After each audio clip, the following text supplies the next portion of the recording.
कैसे माता पिता के संग सड़क के किनारे उबले अंडे और चाय बेचने वाला सबसे कम उम्र का आईपीएस अधिकारी बना। जानिए साफिन हसन की कहानी।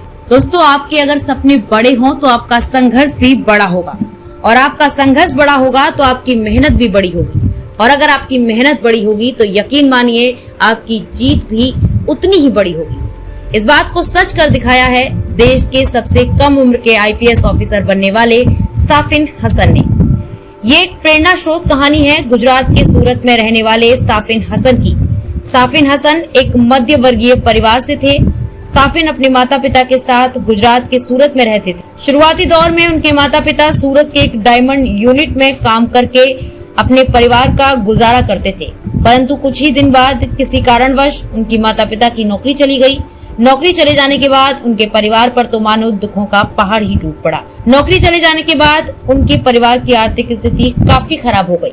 परिवार की स्थिति को सुधार करने के लिए घर जाकर इलेक्ट्रीशियन का काम करने लगे, और उनकी मां ने घरों और शादियों समारोह में जाकर रोटियां बनाने का काम करने लगी थी।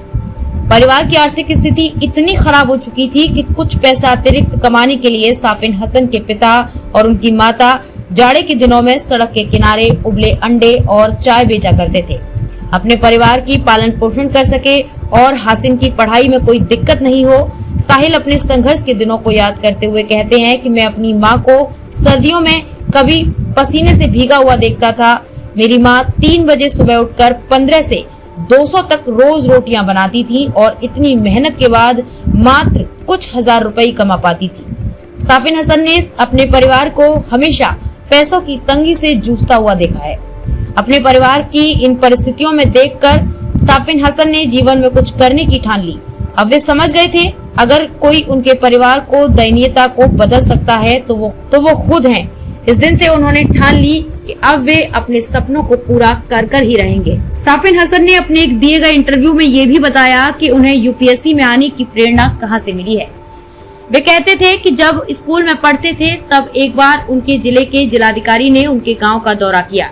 जब जिलाधिकारी उनके गांव में पहुंचे तो गांव के लोगों ने उनका बहुत सम्मान किया। जिलाधिकारी के प्रति गांव वालों का सम्मान और इज्जत देखकर साफिन काफी हैरान। जब उन्होंने इस व्यक्ति के बारे में पूछा कि ये कौन है जिसके साथ इतने अधिकारी और सुरक्षा गार्ड की गाड़ियां चल रही हैं, तब उन्हें बताया कि ये हमारे जिला के जिलाधिकारी हैं और इनका रुतबा किसी राजा से कम नहीं है, इसलिए इन्हें इतना सम्मान दिया जा रहा है। डीएम के रुतबे और काम से प्रभावित होकर साफिन ने भविष्य में डीएम बनने का सपना अपने मन में पाल लिया और ये निर्णय कर लिया कि वे डीएम बनकर ही रहेंगी।